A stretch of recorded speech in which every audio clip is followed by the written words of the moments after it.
A mainland police officer travels to a small island to investigate reports of a missing girl.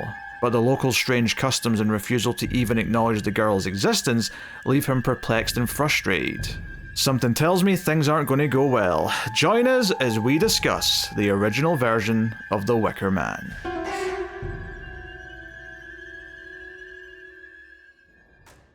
Welcome everyone to Screams After Midnight. I am Peter, and joining me, as always, is Tim. I will have you know that this is a God-fearing Christian podcast. First of all, that's not true, for the record. But secondly, was that supposed to be a Scottish accent? It's hard to tell. It's Scotland, Summer Isle, tomato, whatever. I'm sure they're neighbors of each other. I mean, Summer Isle, I believe, is meant to be a Scottish island based on enough of the characters having Scottish accents. Christopher Lee does not, of course, and a few others don't, but there's a lot of Scottish accents in there. Listen, all I know is that whenever you start messaging me telling me about how the apples aren't doing so good this year, I start to get a little nervous. Is that right? I'm like, oh no. Tim, someone's went missing. You better come and help us find her. Yes, today, ladies and gentlemen, we are looking at the original version of The Wicker Man from 1973. This was a vote winner. Our patrons voted between 3 70s era movies that we hadn't done yet. And this was the winner. Funnily enough, though, as a bonus episode a couple of years ago, we did actually already do the Nicolas Cage version of The Wicker Man on Patreon. So we already did the good one. Let's go back and do the... Tim Jess, right? Or he's playing the fool, perhaps, you might say. But yes, so we haven't talked about the original before, so that is what we're doing today. We'll start spoiler-free, of course, as we always do. We'll give you a warning before we get into the spoilies, and of course, if you want to support the show, you can do that over at Patreon, patreon.com/MailFuzzTV, and get bonus content and stuff, but I'll tell you more about all that at the end of the episode. So yeah, this is one of these classics that we've not gotten to yet. I assume you'd seen this before, right? Yeah, I would say this is probably my at least third time watching it, I feel like. I think I'm in a second or third for me as well. It's something in that kind of vicinity. It's also worth mentioning that we watched, we didn't really coordinate this. We just kind of watched, like, I already owned it on Apple. I don't know where you had it, but we both watched the final cut, which, wasn't a requirement. If Tim had said, he'd watched the director's cut or the theatrical cut, I'd have been like, sure, fair enough. Like, we'll just compare notes and see how it turned out to be different. But yeah, I forget what company put it out, but I had gotten a steelbook for this probably recently. I don't know if it was earlier this year, maybe last year, but it's just one of those ones that I got because I was like, I like the movie enough and it looks, good enough. And I don't think I'd gotten around to watching it. And then as I was putting it on, I noticed it said the final cut. So I was like, we should probably, just in case there's any differences between them.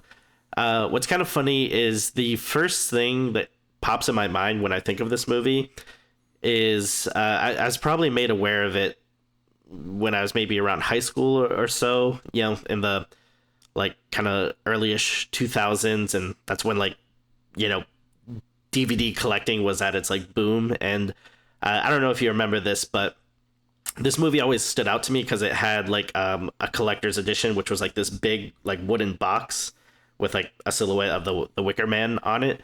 And I didn't actually buy it. I think my brother bought it and I like watched his copy, but I just always remember like seeing that at the store and just kind of being like, oh, what is that? Like it always stood out to me. I don't know if have you ever seen that version or I don't think so. That's it. I mean, it sounds like it was maybe like a US specific release, so I don't. I don't think I ever saw that version. The cover's pretty distinct though, just because you always see the the Wicker Man on the cover. But I mean the different versions, like I wasn't super familiar with. I mean, I don't know when this like cut was done. It's possible when I saw it last, it was the director's cut and not this cut. And I did have a quick look to see what the differences were, and I mean, not so much in depth, like what scene by scene was the differences, but just like, why is there multiple cuts? Like, what's going on here? Like, why is there something after the director's cut? Did they take out Harrison Ford's narration for this version? You know, I wanted to know these answers. And I say that because it's, you know, one of the first thing I think of when I hear final cut, I'm thinking of Blade Runner, because that's the notorious movie with like 5 cuts. But it seems that apparently there was some like there was 2 versions when it came out, or there was, it kind of get changed because of the circumstance of its release, where there was like an 88-minute theatrical cut in the UK. But Roger Corman, I think, did the release in the US or something like that, and an alternate version was made. But there's a director's cut which added in some other stuff and changed some things around. I believe the final cut is like an amalgamation of the 2 previous cuts, in that it has some of the extra stuff from the longer director's cut, which reinstated some stuff the director had originally intended to put in, and, you know, for whatever reason had to cut down. But it also keeps some of the order or quality, like, stuff from the theatrical cut, because some stuff works better the way, I don't know. So I don't know the ins and outs and specifics, but it seems like, you know, there was some compromises made when it came out. The director's cut put a lot of things back in, but arguably had some weaker things because of where it put things or whatever. And then this cut's meant to be the perfect beast between the 2. I'm sure old school fans who know all the cuts will probably have preferences and say why they prefer one over the other or whatever. I don't remember the previous version of the movie enough to know what's different here. The main gist of the plot's obviously the same, but like, yeah. So anyway, just getting that out of the way first. So anyone who knows the differences with the cuts, we don't, so we won't really be bringing those up all that much. I was kind of surprised by the length of the movie, and then just hearing, because this was only about like 94 minutes or so, and then to hear that there's even a shorter version, just I don't know, something about the movie, it just like feels like something that you think would be a bit longer, like just because, you know, there's a lot of stuff you can kind of, I feel like, live in, you know, when you're on the island and stuff. But yeah, I don't know. I mean, it's pretty straightforward story-wise, I guess, when you look at it.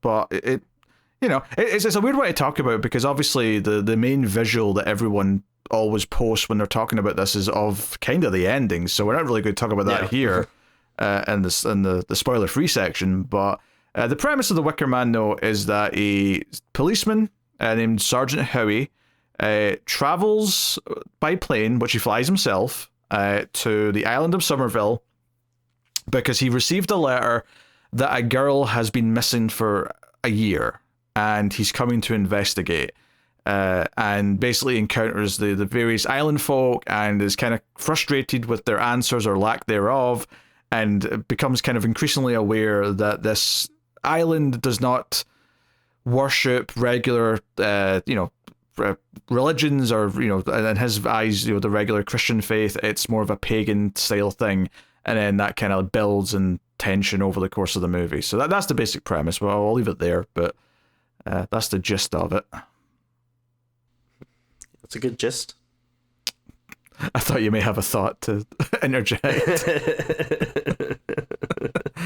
So, I mean, obviously this isn't the sort of horror movie where it's like, oh, there's a jump scare every 5 minutes. This is more of a slow build to, like, you know, the culmination at the end. Although, I mean, if you're very Christian, there might be a lot of jump scares. I mean, if you're very conservative Christian, yeah, that's probably... I mean, I guess that's the other thing to mention, get into this, is that neither of us are religious, particularly. No. I would describe myself as pretty damn atheist, honestly. So I'm coming in with that viewpoint to this. And because we have, you know, both a main character who's very devoutly Christian, that's a big part of his character, and then the island characters are all very much this pagan religion. So religion is a big part of this movie, and the conflict of those two religions is a big part of it. So I'm coming at this as very much an outsider to both of those things. Not that many people on Earth today are coming at it from the perspective of the pagan side, I imagine, but... No, I mean, maybe we can table this for, you know, after we kind of get our initial thoughts out of the way, but I did kind of want to discuss, like, if you think that there's a specific side that the movie is taking, because, yeah, like, because it is interesting because I don't think our main character is like super likable, but I'm not sure if that's intentional because like obviously at the time that this was made, it probably was more of the norm to have people be like devoutly Christian and stuff. So I don't know if at the time more people would be like looking at him being like, oh no, he's he's in the right or whatever. And I mean, just certainly watching it nowadays, again, no offense for to obviously to people that believe what they believe and stuff, but like I feel like just the idea of following like a very uptight, like very Christian cop and stuff is not usually the type of like character that would the audience would warm up to or whatever. But I don't know. I just think that's interesting to see like what kind of side we're supposed to take when you're watching this. You tiptoed around that as carefully as you could. I don't mind saying that someone like this is rather insufferable. Like the idea of actually spending time around this guy and the way he reacts to certain things does not sound that pleasant to me. Now, having said that, though, I will say that I don't think this is meant to be, this is what was normal at the time. I think this guy, even by mainland standards, is pretty old school in his beliefs, like in the way he follows them. And part of that, I think there's a few hints in the movie that's how other people view him. I think that just my own knowledge of like the 60s and 70s, and I don't think this is like normal even by that time period. Like this feels like he's pretty old school in the way he worships his faith. And I think one of the big things in the movie is how judgmental he kind of is of like everyone on this island, when I feel like he's almost like, obviously he has a real reason to be suspicious and be judgmental about certain things and how they're not helping with his investigation, but there's also kind of a tinge of like he's also very judgmental of anything remotely like of their beliefs because they don't vibe with his. But as someone who also doesn't vibe with his beliefs, I'm kind of feeling like, I don't know, I feel like you're both kind of in the wrong here in a lot of ways. But, sure, obviously, aside from where the movie goes, which is very much, like an extreme. So, I mean, there's a lot to talk about there, which we'll definitely get into more in the spoilers. But it's definitely that conflict of his beliefs versus the beliefs of the people on this island is the main focus of most of the movie. Because, like, that's what we're encountering as he goes around talking to people, But I think that neatly leads us into just getting into the initial question here is, Tim, what do you think of The Wicker Man? Yeah, I mean, I like it quite a bit. I think, obviously a classic for a reason. I think it looks good. I like the setting. It just does a good job of, you really feel the spiral into madness. Like, it's...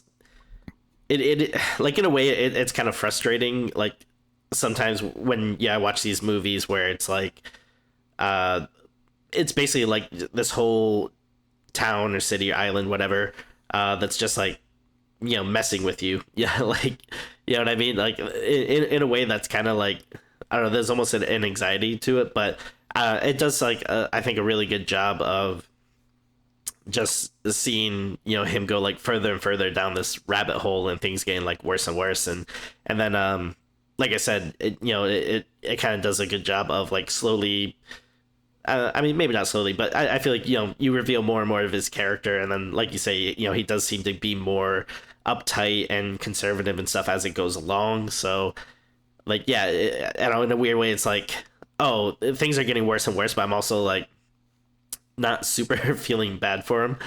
But I mean, there's like some pretty good performances, like obviously I don't know much of where the main guy's from, but obviously like Christopher Lee is a horror staple. Well, I mean, I didn't really know where Edward Woodward, the actor who plays the lead role, was in either until I clicked on the IMDb page for this movie and I recognized his face as an old man.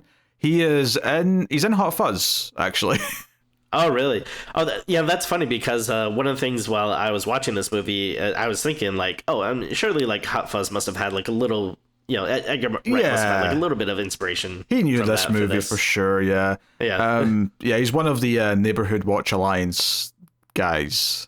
Oh, that's awesome. I wonder too if that's why maybe Wright put him in there. That would make a lot of sense. I would say it's absolutely why he cast him. He's like, hey, we're kind of doing not even a spiritual successor, because that's not even true, but like, there's elements of the plot that are heavily like, it's a cop going to this like cut off community who have got a secret, like, so I think it's very intentional.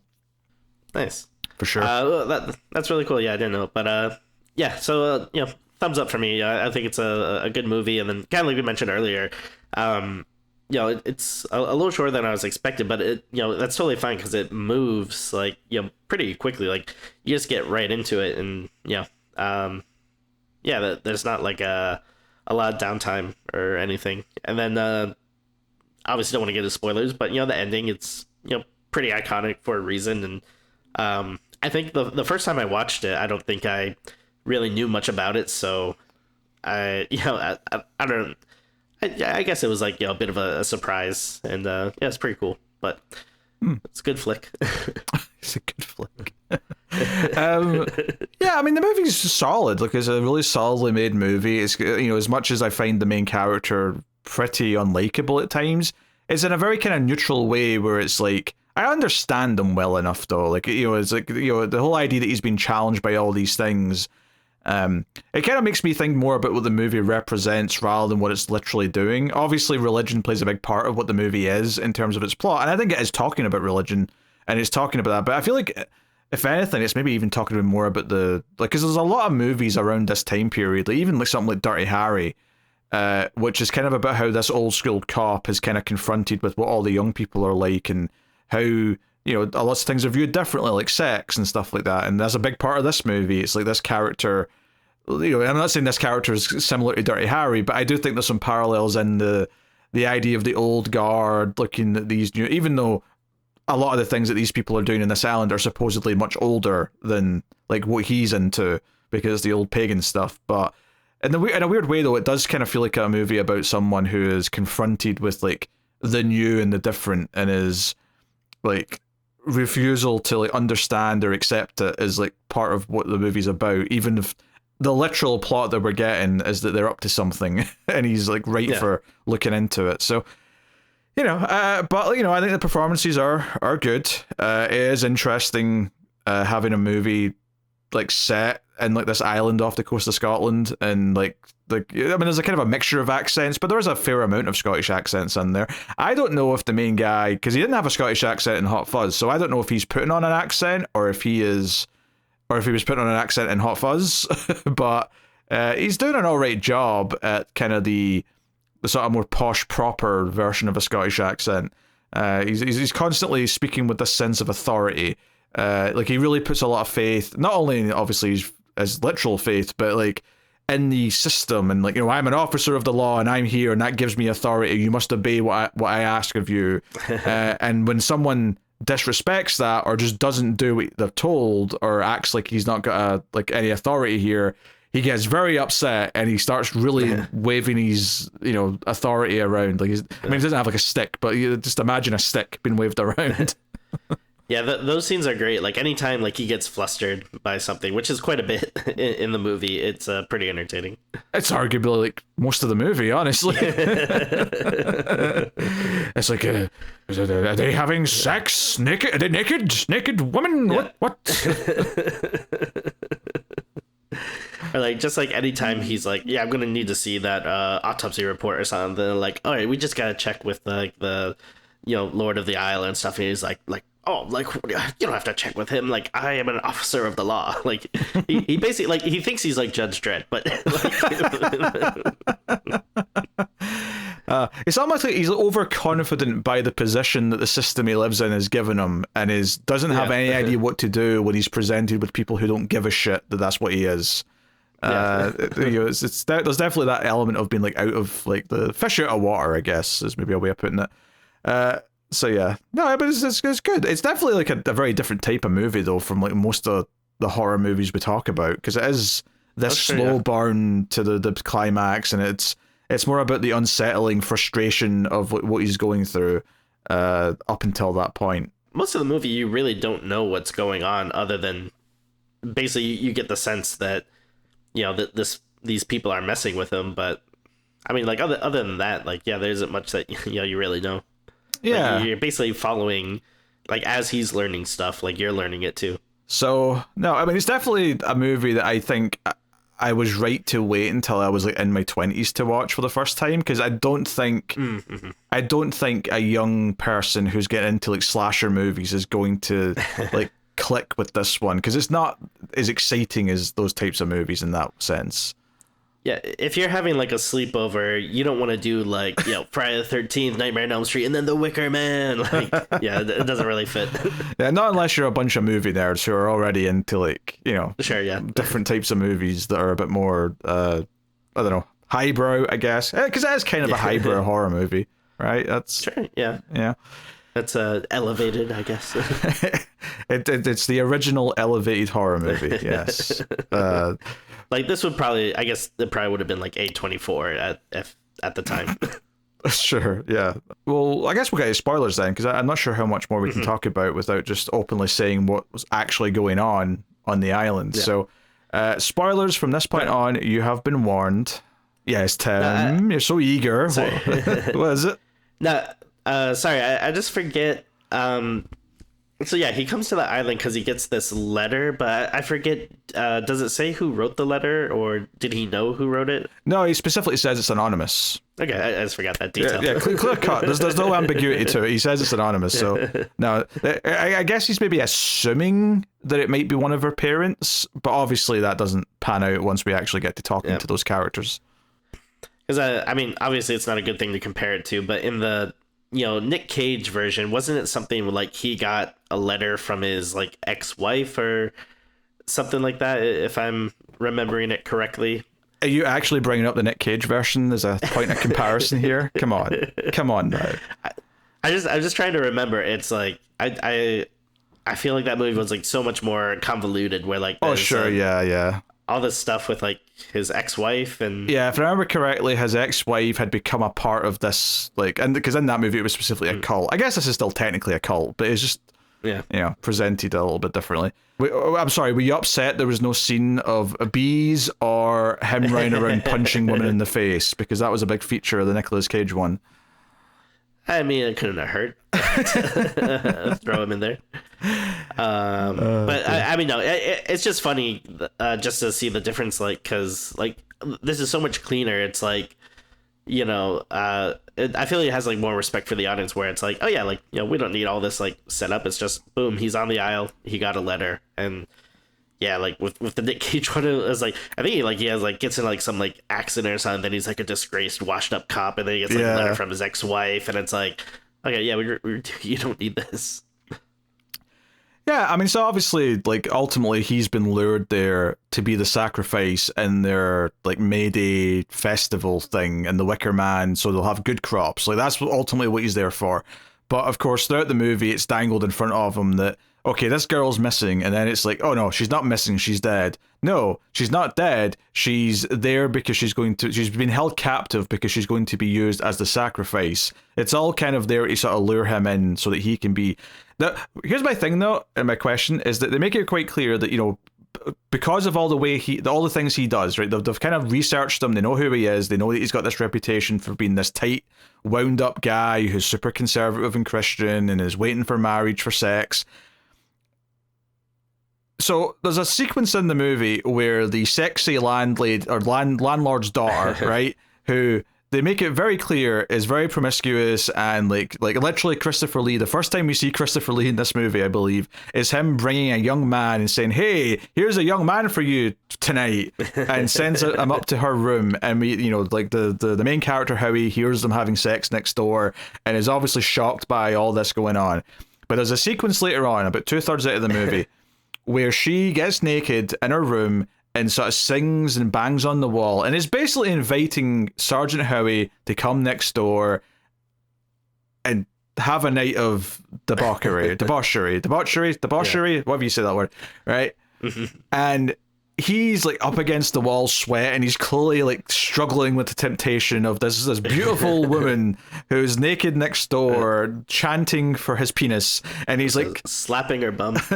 She's slapping her ass a lot, and he's like up against the wall, sweating, being like, "Oh Lord, give me strength. The power of Christ must not compel me." Blah blah blah. Right? And I couldn't help but wonder, it's like, what if he'd went next door and done it? Like, would that make him ineligible? It's like, oh no, he's not as pure as we thought, so he's off the table. Did they have a backup? Yeah, I was thinking the same thing. But honestly, I feel like they probably just would have been like, well, close enough or whatever. I mean, he even like Christopher Lee even like explains before, he's like, well, you can sacrifice animals and that's okay, and a child's like pretty good, but like, an adult is great. So I feel like a specific kind of adult who meets all these requirements. So I wonder if it's like, okay, he won't be quite as good if he was actually still a virgin, but he's still pretty good on the grand scheme of things. Because one of the things she says when they're on the aisle towards the end and they're explaining all this, they say that you came here as a virgin. But that doesn't specifically say that he has to still be a virgin, so maybe he wouldn't be disqualified. Yeah. Maybe if they've lured him into the sex, maybe in some ways that's a good sacrifice still, because you've corrupted him right before you've put him in the Wicker Man. I don't know. I don't know what the rules are to their crazy systems. But part of me was thinking, oh man, like you could have had sex and not be killed. Like all you had to do was give in. As I was thinking, like once he knows that he's going to be sacrificed, like I would kind of like I was expecting him to kind of be like, all right, well, if I'm gonna die anyway, like is that still on the offer, still on the table? Like, can we at least maybe do something here? Well, at this point they're dead set on sacrificing him, so they'd probably say no. But if he had that inkling earlier on, though, like he should have taken the offer. Yeah. I did think it was funny too, like the next scene in the morning. Because that scene is like very intense, like you say. First of all, it's kind of weird because it's like almost like feels like a musical for a little bit, because like she's like singing this full-on song, and she's doing like this sexy dance, and then like he's like pounding on the walls and stuff, like he's trying, like his hands are shaking, like he's like, I must not go. And then like the next day, like they're just so casual about it. She's just like, hey, I thought you were gonna come over last night, and he was like, oh, I'm engaged to be married or something. Which, by the way, is the only time in the whole movie that is ever mentioned. So, like, do we believe him that he's engaged to be married? I'm not so sure I do. That's a good question. Yeah. Which also, this idea of him being like a lonely guy in general. So I think one of the hints that he is kind of this like, like pariah in his own society. Almost like a Nicholas Angel in Hot Fuzz, because they all hate him because he's too good at his job. I think this guy's like, one, takes his job very seriously, maybe more than everyone else does. But the fact that he's come out here on his own, he's not even got a pilot. He's flying this plane on his own, which I guess shows that he's skilled. He's got different skills and talents and all that. That's great. But it does suggest to me that it's not like is there any inkling that he was given this as like, oh yeah, go and investigate that? It kind of feels like he got this letter and he's just on the weekend when he's off duty, put on his uniform to come and like do some like off the clock police work. This feels like like something he's chosen to do, and they kind of say that even by saying, oh, you came here of your free will. Like, it wasn't an assignment you were given. You came here because you were lured in with the idea that you could come and do something good. Yeah, I was kind of wondering that too, because like I don't know, like what the jurisdiction of this is, but like it never seems like he's has like a specific like you're saying, like he was assigned to be there or whatever. It's like he just kind of showed up, and then I don't know how it works, but how do we know that he does have the specific authority over this island or whatever? Well, I think realistically any like isolated island would have at least one police officer like who lives there and is on duty there. There'd be like a little station. It might not be big, but there should be at least someone who would at least be the official person who calls the mainland to the rest of the police to say, hey, send some backup. There's shit going down over here on the little island. Does anyone else even know he's here? Like, did he tell anyone? Well, yeah, that's what I was just about to say. Like, at no point in the movie does he ever say, like, oh, people are going to be looking for me, or like, oh, my officer is, supposed to check on me in like 2 days, or like, oh, they know that I'm here, so they'll come looking for me. Like, he never says anything like that. Yeah, which feels like further why he was the target. It's like he's just going to have been gone missing, and they'll know his plane's gone. I mean, maybe there's a record of him calling in, because you have to, like, I think by law you have to like report when you're in the air to like air traffic and stuff like that. So maybe he's called into that kind of thing. But if seemingly though he'll have just went missing, and like that's it, he's gone. So maybe that's partly also why he's the perfect target. Because he's so good and he's so pure and all the rest of it, but he also, no one's going to miss him because he's a loner, which is kind of a shame, because he's just trying to be as good as he thinks he should be, and he's like punished for it. Well, I mean, yes, like you said before, he's insufferable, and he's not a character that I feel like we necessarily like, but at the same time, I mean, you're kind of on his side, because he's trying to find a missing girl. Like, his intentions are noble. Like, it's not like he is there for some like devious reason or anything. Like, he's at least trying to do something good. Yeah, it's not like, because you could easily present a character who's here because he's like, I don't know, like it's for his career. Oh, this will make me look great if I find this missing girl. It feels like he's genuinely there because he thinks it's the right thing to do. He believes in his police work. There's like a noble quality to that. He's just a bit of a self-righteous prick as well, is the only thing, right? Where he's very judgy, he's very like, and technically, there's laws being broken, like, public nudity is something that is technically illegal. So he's right to at least be a little miffed at that, but at the same time, it's like, I mean, what are you going to do? There's like 18 couples all having sex in the garden out front of the pub. Like, and he's like, oh, I can't deal with this. I want my supper right now. Which is actually one of the hints that something's awry, because he noticed that all the food's coming from tins, so it's kind of shit. And it's like, yeah, that sounds bad. Like, potatoes from a tin is not that. I mean, I've had potatoes from a tin. They're edible, but they're not like good potatoes. They're like nothing. There's like, oh, I'm hungry, they'll do. That is the extent of it. But when he asks for an apple and they say, oh, there's no apples, he's like, but this is an island known for its fruit and veg. Like, how can you not have apples? And she's like, oh, they must have exported them all. That's like a hint that the last harvest didn't go so well, and there's no apples or anything around. Which actually, I was noticing occasionally, not all the time. Most of the time, it just looked like any place in the UK, honestly, in terms of like foliage and countryside.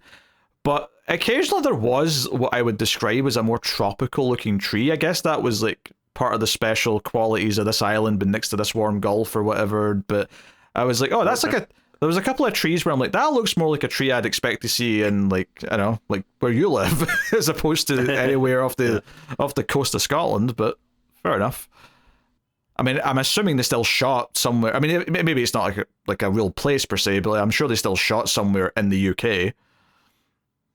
Yeah, I mean, obviously, I don't have much context for me, but like, it definitely feels like that kind of isolated, like little, UK island or whatever. But I think that's a big charm of the movie, though, is you can kind of feel like the isolation of just kind of being trapped in like this small place where like you are such an outsider. Like it's not like, it's like literally just like everyone knows each other, except for you. Like, you're the only person that's just out here, like that's this unknown quantity. And I think it does a good job of kind of like playing that up and showing like how kind of like frustrating that can be as like the further along he goes.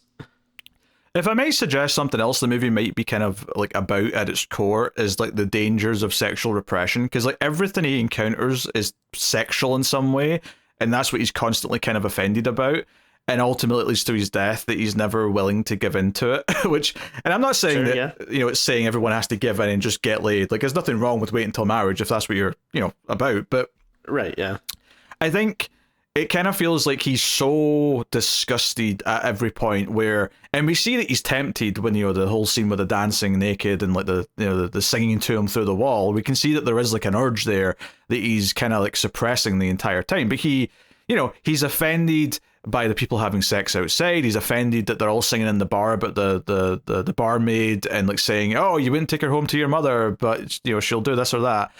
And he's offended when he walks to the school, and there's two things of interest here. One is that the boys are outside singing a song with the teacher, and he's singing about how, like, at first it's like a tree, and it's like, oh, like the man becomes a tree because he's buried there.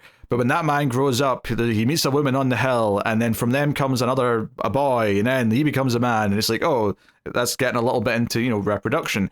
But then when he goes into the classroom and it's all the girls, the teacher's just straight up saying, what does this represent? Oh, yes, it's phallic. It's all about the penis. And she's telling him about that and what that represents. And he's like, oh, I'll be telling them back home about what you're teaching here. Like, this is not appropriate for a classroom of girls this age. And he gets all hoity-toity about it. Yeah, I was trying to think, like, I don't know enough about the specific time period, if these were like conversations people were having that, like, maybe the movie is supposed to be about that kind of, new age, like, sexualism, like, people being more free and open to talk about this stuff versus, the more conservative, parts of society that are, kind of fighting back against that and being like, no, like, that's, we can't talk about that, that stuff yet. Like, what year is this? Like 70 something? 73. 73. Okay, so yeah, because I would imagine the sexual revolution, like, stuff I think of more as like 60s ish era, but I guess it's probably like still bleeding into this time. I don't think it ever stops, really. Like, this conversation is like never stopped. Like, I remember when I was young, hearing like debates on like TV about whether kids in school should be taught about gay people. Like, that was like a debate that I remember when I was young. So, like, I think that idea of the clash of like the old and the new, and like the conservative versus the more free liberal. Now, admittedly, obviously, she's teaching them stuff about phallic representations and all that. It's a bit more than just like, the raw biology and like, what sex is. But he's like so offended by this, and like kind of grills them and then demands to, he's like, who's this girl? Have you seen this girl? And he shows the picture, he shows the name up on the board, and they all say, no, we don't know, but there's an empty desk. And he's like, whose desk is that? So he feels like he's being lied to, and he looks in the desk, and then he looks at the class register, and basically, like, because he's like, no, you'll have to get authority from Lord Somerville. And he's like, nope, I'm a police officer. And he opens the desk, he takes out the register, and he goes back far enough, and sure enough, he sees the girl's name in the book. And he's like, you're liars. You're all liars. And, when he takes her outside, she kind of like gets to this idea of like, yeah, we said she doesn't exist because she doesn't anymore. And it's like, wait, so she's dead? And she's like, we don't use that word. We don't say dead. When a life ends, we think of it as, what was the word they use? Returns. Reincarnation. Yeah, like basically, like their whole thing is like it returns to the earth, so it's like the body becomes soil, and then that gives life to the crops and stuff. Whereas he's all about the resurrection, because that was Jesus' whole shtick. So he's you don't even know who Jesus is, and he's like so offended that these kids won't even know who Jesus is. So yeah, all this, to the point where when he goes over to the church, which is notably like kind of run down and no one's been using it, he like gets 2 bits of wood from empty apple crates and makes a cross. And I'm like, and this is the stuff where I'm like, well, you don't get to like enforce your religion on these people just because you disagree with them. I don't know. It's like, that's the sort of stuff where you're like, oh, you're being a bit self-righteous now. Like, I'm like, and part of this might be we're obviously a much more modern audience watching this. This is this movie's 50 plus years old now. But I'm like, nah, that's an unlikable moment. Is you making this cross as if like you'd like, oh, like there used to be a cross here because there's dead bodies here. Like, not everyone cares or believes that. So it's also funny too, like, if you do want to try to convert people or show them your way or whatever, like, it's never a good idea just to like constantly be yelling and barking at them and then just like like making your thing and just like planting it there as a big like, like, see, like this needs to be here. Like, it's fine if you want to maybe show them like some of your faith or whatever, but it's such an annoying way of going about it. Yeah, so he does eventually. We actually hear about getting Lord Somerville's permission like multiple times. He goes to the death registry place and she doesn't want to hand it over until he like basically threatens to arrest her. And then she hands over the book and there's like no record of the girl's death. And he's like, what the hell? What's going on with this? So he finally goes and actually sees Lord Somerville. And much to his dismay, there was a group of naked women dancing outside in the big courtyard area, doing like some sort of ritual dance in a circle, and he's shocked by that. And he comes into this mansion and meets Christopher Lee's character, Lord Somerville, or Summerisle, sorry. Summerisle. Yeah, and immediately Christopher Lee's like, do you feel rejuvenated by those beautiful naked people outside? And he's like, no, I most certainly do not feel rejuvenated by it. And he immediately starts giving the shit. I think what's interesting though about this encounter, one, Christopher Lee obviously acts all friendly and says, yeah, you can exhume the body if you want. No sweat off me. But when he talks about the history of this place, he talks about his like great grandfather, who bought the island and like started like the agriculture here.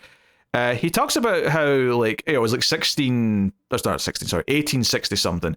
And he's like, this was a fertile ground and this and this. And he decided the best thing to do was to go to the old ways, the pagan ways, and blah, blah, blah. But I did notice, though, that he specifically pointed out that, like, he basically had control of the people on the island because he was this rich guy who fed them and gave them clothes and shelter. So, like, I think it's really introducing this element of control that religion has on people. And I think all the people on this island are very much being controlled by the religion that they're a part of. And likewise, it feels like Sergeant Howie's very much controlled by the religion that he's pledged like a strong allegiance to. So they're all kind of like trapped in the system that they've kind of put themselves in. Well, not put themselves in. I mean, obviously, if you're raised a certain way, but like it kind of feels like at the start of all this, like people like sort of accepted it because they kind of needed to, and now we're generations into it, and it's like, yeah, this is our ways. This is what we've always known, and especially in this little society that's cut off and. I don't know if we ever even see a TV on this island where they're getting like outside world news and like opinions and art or anything, but yeah, and then you can see what happens when you're just like so stuck in your ways and refusing to kind of like grow and evolve, and sure enough, like their crops fail, and then I think it's interesting when towards the end he's having that discussion with Christopher Lee, and again, like Howie is what he's like an annoying guy, but he's making some good points at the end when he's saying like, if you do this, like your crops are still gonna fail, and then like next year they're gonna sacrifice you because they're gonna need like there's only someone that is going to be like powerful enough to demand another sacrifice. So I think that's like an interesting idea where it's like like he's pointing out kind of like to what you're saying, like yeah, they are just so firm in their beliefs and stuff, and they're so sure that this is going to work, and then what happens when it doesn't? Then they're just going to turn on you, and it's maybe his like religion and his ways aren't right, but it's not necessarily right what they're doing either. And it's very interesting. It's like just two people very stubborn and locked into their beliefs and refusing to really change or do anything. Yeah, I think 2 points on that is, one, I like that we never know if it works. The movie ends, true, yeah. After the sacrifice, we go to, although it ends on a shot of the sun, and the god they worship is a sun god. Which maybe is ominous and kind of is meant to at least imply that, like, the sun's accepting of the sacrifice or something. But the other thing that I would point out is, in Sergeant Howie's favor here, right, to maybe be on his side for a minute, is that while he is obviously very religious, and while he does act like a bit of a prick in terms of like how like he kind of is disgusted and like uptight about everything he sees on this island, as far as their beliefs go. When he's arguing his case here at the end, he does point out that there are scientific reasons why your crops aren't working very well anymore. There's reasons for this. He brings up the climate. He brings up reasons beyond just these religious beliefs. And it feels like he is at least aware of the rest of the world, even if like he's, very religious and he kind of like follows a specific code in that sense. it doesn't feel like he is ignorant to like why the world works or why certain things are the way they are, you know. So you know that's something at the very least. But you know, there you go. Oh, sorry. Yeah. Like I like that it doesn't just boil down to like, no, Jesus is punishing you. That's the like, you know, my God is better than your God. Like, it's interesting that as much of a man of faith and everything as he is, he still is like, you know, somewhat reasonable during that time.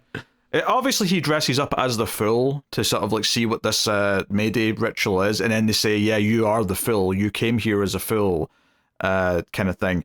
You know, I wonder if like part of what they're doing here is that he's so devout to his faith that he's the fool because he's so devout he never sees what's actually happening. Like he's so blinded by it, perhaps, that you know he is a fool ultimately in the end for falling for all this.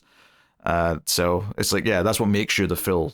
Now, admittedly, I don't know if they actually intended in him stealing the costume and like dressing up. Like, I feel like that wasn't necessarily part of the plan, but it worked out in the end because he's there, right? The whole point is that he sees the girl, she is alive, and he runs up and tries to run away with her. But then, no, that was all to lure him out to a specific spot, and all the guys are waiting with swords.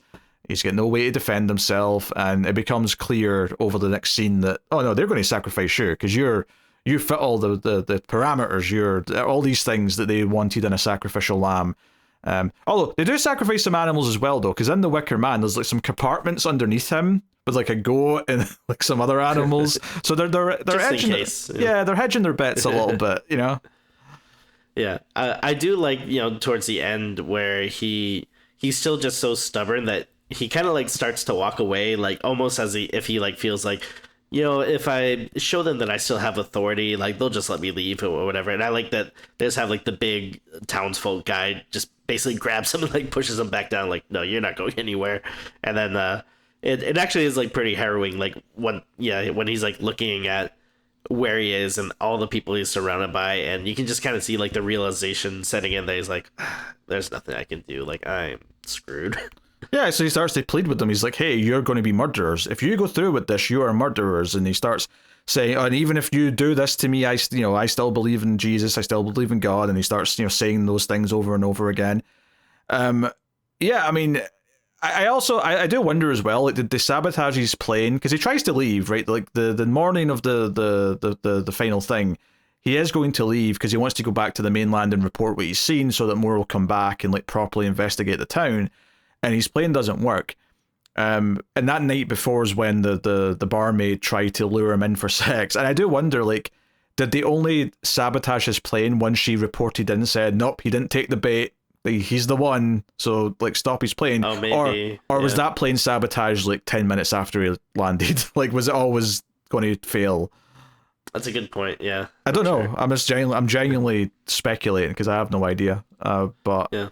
No, it just comes back to that question, like, were they waiting to, like, see if he passed all the tests before they'd settled on he's definitely the guy, or was he always going to be the guy and they're just kind of testing him on the run-up to it to, I don't know, like, just confirm it all? I mean, you're probably not supposed to think about it too much, but, like, I was starting to wonder, like, okay, so, like, is every single person here in on it, and, like, did they have like weeks in advance where they were just like practicing and doing improv to be like, okay, so if he does this, then you do this, and like if he asks about this, then you kind of lead him over here so that we can like do this and then mess with them, because it all works out so perfectly. Like it is kind of like funny. I would say that they probably have been talking about this and planning for it since they said the girl disappeared, which was 6 months. So this feels like 6 months of prep of them. Like, this is what the story is, this is what you'll say to him when he comes asking questions. And there probably was a few improvisations because he probably did certain things that they weren't expecting. But I love the passive-aggressive kind of like tone things take. Because once he sees all the people having sex outside, he comes in and like bangs on the bar to get everyone to shut up. And he's like, yeah. I want you all to know that I am here on official business and that I am investigating a missing child. And he gets really serious about, like, no fun allowed kind of thing. So I think the overall vibe of the movie and the frustration he's feeling, as a flawed main character is quite interesting, because obviously he never deserves the ending. He never deserves to be sacrificed. Sure, yeah. You know, he's never a bad person, as much as he might be a little insufferable. Like, imagine like being around him and being like, oh, you know, do you want to go see that new horror movie? And he's like, that's against Jesus, blasphemy. You watching The Exorcist? No, I can't have that. Which was the same right, year, by the way. This is the same year The Exorcist came out. Well, yeah. Yeah, and like you could have like made him more like hateable or something. Like he could have, you know, been roughing people up or like, you know, like doing like more dirty stuff or something to be like, oh, like, yeah, this guy's like a real piece of work or whatever. But I mean, you know, he's still unlikable, yeah, because of like, you know, like his views and like just how kind of insufferable he is. But again, like we said before, he's still trying to go about it like, you know, in a noble way, and he's still trying to do like something good, as, you know, annoying as he is. He's not a bad person, but or by any means. I think, you know, it says something that he makes a point of wearing his full uniform like every day, right? Like he goes out of his way to do that because he thinks it's important. Although when he obviously makes his outfit change to blend in, but like he's making this effort the entire time to be proper because that's what he thinks is important. Also, as an American, Tim, were you confused why I didn't have a gun on him the whole time? Yeah, I guess I didn't really think about it, but yeah, I could see the American version just, you know, it starts blasting away like 5 seconds in or something. Well, so anyway, I started blasting that yeah, exactly, yeah. The Diane DeVito meme. Yeah, it's just one of those things where I don't even think he has a baton with him, which I would assume he would. I mean, when you think of like modern police in the UK, they do have a lot of shit strapped to their vest. Like they've got like a radio, they've got like a pepper spray thing, they've got like their baton, they've got maybe a taser or something. You know, I don't know what all the stuff they've got, but it looks like a heavy vest to be wearing because they've got tons of shit on them. Whereas this guy's just got like a fancy like police jacket on. And he's just walking around in that. But you know, times have gotten rougher, I guess. I don't know. Yeah, we've got more ways for them to like enforce the law, if the case may be. The unique thing about this movie is very much the kind of the ungrowing unrest. Like, I love the fact that when you start seeing something kind of creepy, which is really not until quite late on in the movie, it's probably when he's trying to leave in his plane and it's not starting, and like some of the townsfolk are wearing those masks and they're watching from like the wall. And it's like broad daylight, but it's still just kind of unsettling.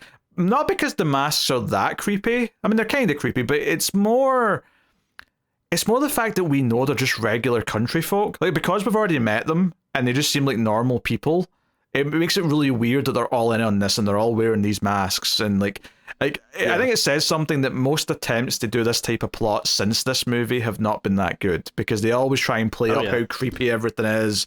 I think the fact that this doesn't try to do that and it presents it very matter of fact makes it inherently more creepy than if we were trying to like do, oh, here's like a, you know, shot at night and the camera goes up to the mask and like, oh, someone creepy's like breathing heavy or something, you know, like over the top tactics to try and make it feel more dramatic than it actually is.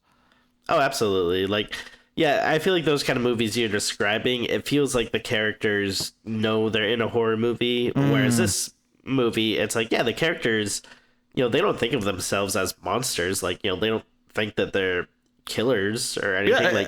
This is just their way, you know? And the main character doesn't think he's in danger until, like, what, 5 minutes maybe before he's sacrificed? Yeah. You know, like, he goes most of the movie not knowing he's in a horror movie. It feels... I'm sure there's lots of things that technically make it not realistic. Like I said, it's weird that, you know, like this small town would probably have at least a little police station on the island and other things like that, but it feels quite realistic in lots of other ways, though. Like the types of people that are here, the way they talk, the way they interact, the kind of the approach to everything and stuff feels real. I mean, unless you stop to think about the fact that they're all doing a really great job of pretending that they don't know who this girl is the entire time, but that does make it creepier when they're like just casually wanting to kill him at the end of the movie. And you know, that scene is great. Like, the Wicker Man looks very imposing. It looks great on fire. It's a big practical effect, of course.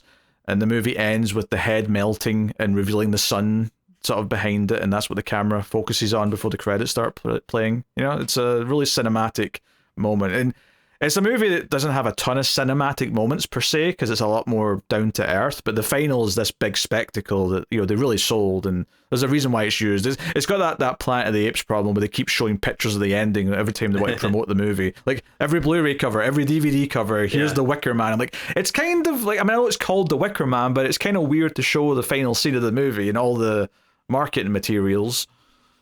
No, I agree, but I mean, yeah, it's kind of funny that it's called the Wicker Man, and then I don't think they really mention it until like they're getting ready for him to go into it. But I mean, it's like you're constantly thinking about the title of the whole movie anyway. So another scene that I like too, just because like it has this tinge of weirdness to it, is when they dig up the grave, and they and again the movie does a good job of like whenever it feels like he's about to hit like a lead or something big, and the town's just like, no, we're just screwing with you. And I like when they open up the coffin and it's just like a rabbit inside, and it's just like more of him going like god damn it, like what the hell is wrong with you people. I thought that was a good part. Yeah, and then Christopher Lee's like, oh yeah, she's been reincarnated as a hare. She's probably quite happy with this. Yeah, I love that the townsfolk, they always have an explanation for it that makes it sound like the most normal thing in the world, where it's when it's like, you could have told us that before we dug up an entire grave. Like, you're wasting our time. Yeah, I think, maybe going back to the Wicker Man itself, like the whole idea that, wicker is inherently quite like vulnerable, right? Because it burns so that's why they've built it out of wicker, because it burns really well.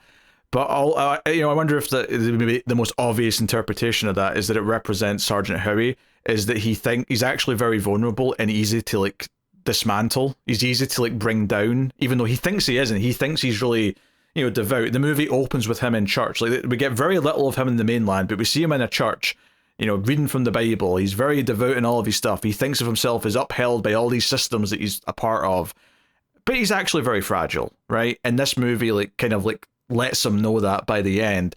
So I don't know, I think that like obviously like his helplessness and screaming and like he's praying of course heavily as he's like in the burning Wicker Man, but ultimately to no avail.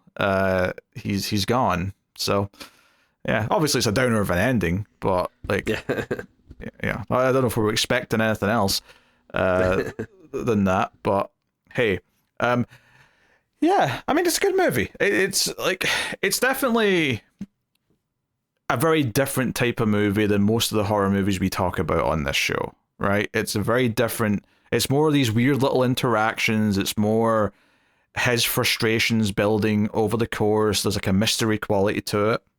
I feel like every time I've watched it, it's been long enough that I've not remembered all the details of what the lies are. So I'm always like sort of parsing them out a little bit as it goes.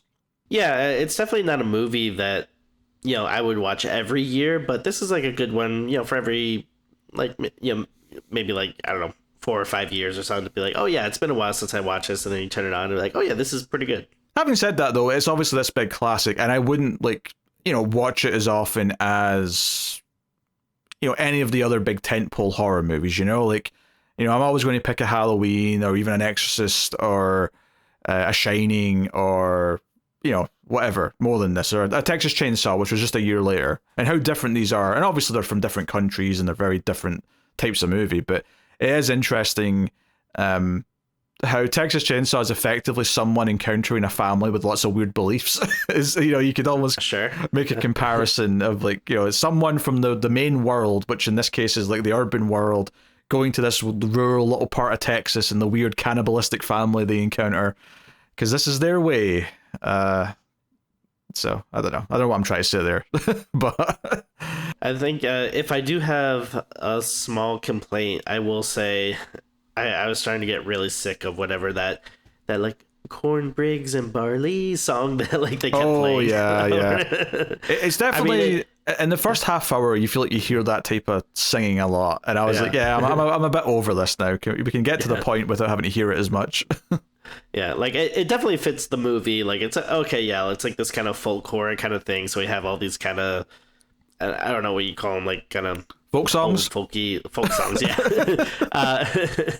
But like, yeah, just that one. After a while, like I was like, okay, enough. I don't need to hear this anymore.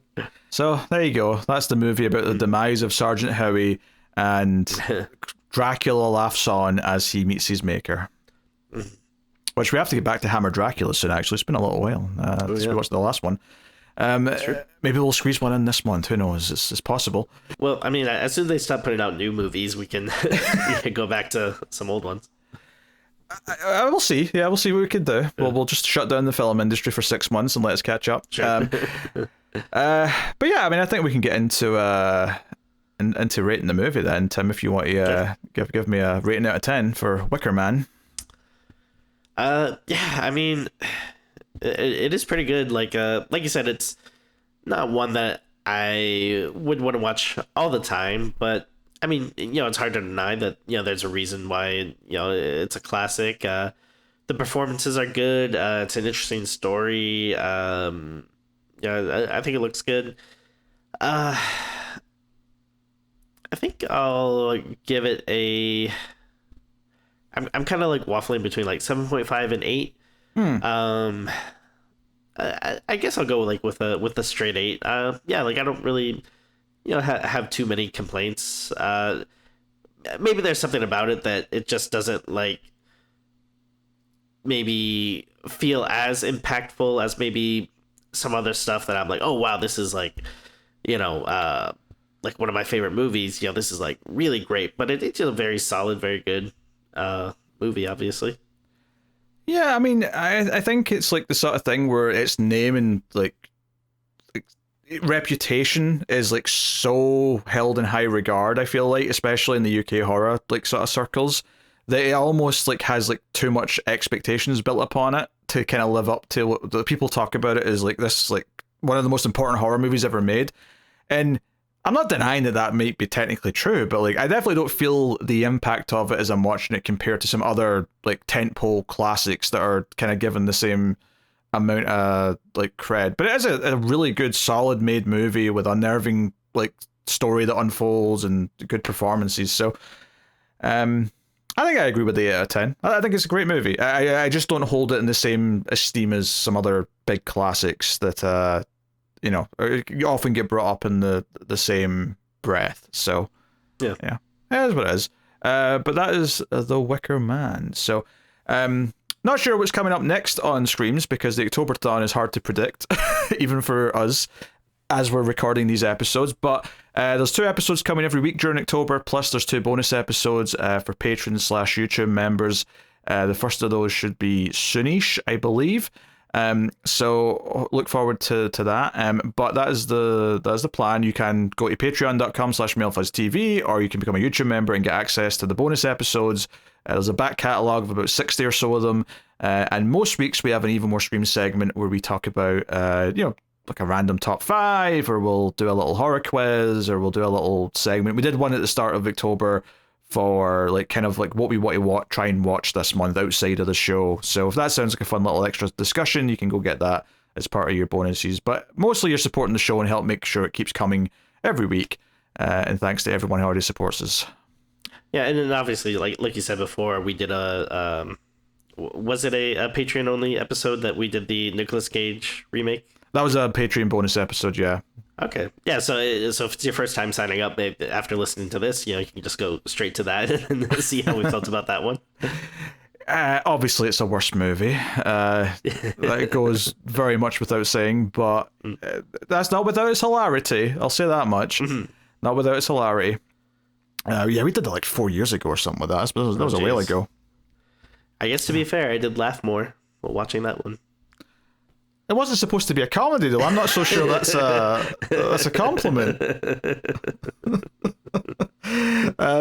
Anyway, so yeah, go check out all that stuff if you'd like. Check out the other movie shows here in Mail Fuzz Movies. But that is the show. So thank you very much for joining us. We do appreciate it. Keep watching scary movies, and we will see you next time.